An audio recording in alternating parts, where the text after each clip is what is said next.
A hush fell on the court. Mr. S. as he related his experience to one of the author's class, and the temperature in the room seemed to be dropped to zero. I was right. Justice was wrong, and I had to told him so. But did that make him so friendly? No, I still believe that I had the law on my side, and I know that I spoke better than I ever spoke before.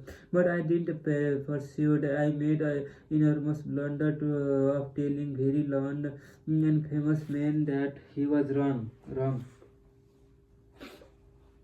We people are logical. Most of us are the prejudiced and the biased. Most of us are the blight with a preconceived notions with a jealousy, suspicion, fear, envy, and pride. The most citizens don't want to change their mind about their religion or their haircut or the communism or the favorite movie star.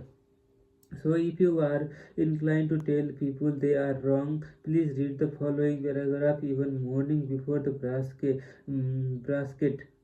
breakfast. Sorry. It is more James Harvey Robinson's enlightened book, The Mind in the Making. We sometimes find ourselves changing our mind without any resistance or the heavy emotion. But if we are told we are wrong, we reset the impulsion and harden our heart. We are incredibly heedless in formation of our beliefs, but find ourselves filled with the elect passion for them when anyone proposed to rob us of their companionship. It is obviously not the idea themselves that are dear to us, but our self-esteem which is threatened, and the little old my is the most important one in the human affair, and properly to reckon with it is the beginning of wisdom. It has the same force whether it is my dinner, my dog, and my house, or my father, my country, and my God. We not only resist the impulsion that our watch is wrong, or our car sadly, but that our conception of the canals of Mars, the pronunciation of Epictetus, Epictetus,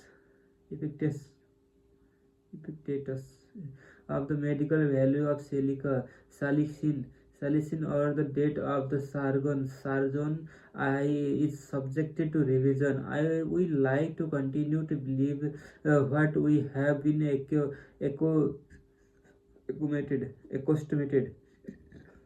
accustomed to accept as a true, and the resentment aroused when a double doubt is cast upon any of the assumptions lead us to seek every manner of excuse for clinging to it. The result is that most of our so-called reasoning consists in finding a argument for the going on believing as we already do. Carl Rogers, the eminent physiologist, wrote in his book "Becoming a Person." I have found I have found it enormous value when I can permit myself to understand the other person. The way in which I have worded this statement may seem strange to you. It is necessary to permit oneself to understand another. I think it is. Our first reaction to most of the statement which we hear from the other people is an evaluation or the judgment rather than understanding of it. When someone expresses some feeling, attitude, or the belief, our tendency is almost immediately to feel that's right, or that's stupid, that's abnormal, that's unreasonable, that's incorrect, that's not nice. Very rarely we do permit ourselves to understand precisely what the meaning of the statement is to the other person. I once employed an interior decorator to make some draperies for my home. When the bill arrived, I was dismayed.